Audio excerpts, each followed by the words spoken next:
এ দেখতেছেন এটা কি আমার হাতের তলব, ঠিক আছে। আর এটা দেখতেছেন কি হেরাম শরীফ, মানে হেরাম শরীফের ভিতরে আমরা হাইটা তলব দিতেছি, এরকম একটা অবস্থা। মানুষ এটা চায়া পায় না। আর আমার কি কপাল, আমি প্রতি সপ্তাহে 1-2 বার এখানে আসাই পরে। দেখেন তোমাদের আবার দেখতেছে এসব আওয়াজের কথা।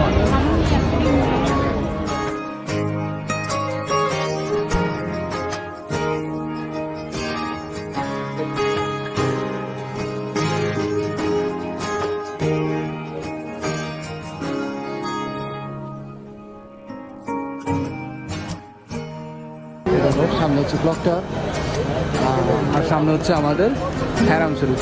মাশাআল্লাহ মাশাআল্লাহ, এটা যতবার দেখবেন ততবারই ভালো লাগবে। একটা জিনিস মানে আল্লাহ তাআলা আপনার জন্য বেস্ট প্ল্যান করে রাখছে, জাস্ট সময়ের অপেক্ষা। সময়টা হচ্ছে এরকম, আপনি যেটা কপাল আছে এটাই হবে, একটু ধৈর্য করেন, ওইটাই হবে।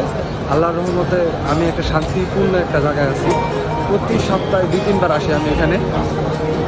মানুষ চাইলেও পারে না, আর আমি আল্লাহ তাআলার রহমতে প্রতিদিন আসতে পারি। এটা হচ্ছে আমার জন্য বড় একটা কিছু। আলহামদুলিল্লাহ আলহামদুলিল্লাহ। আর দেখো এই যে তলব, 2টা তলব আছে এখন হাতে। বাঙালি ভাই আসতেছে, বাঙালি ভাই হচ্ছে অর্ডার দিছে, সো ওনার জন্য দাঁড়ায় রয়েছি। এটা হচ্ছে হেরাম শরীফ, দেখতে পাচ্ছি।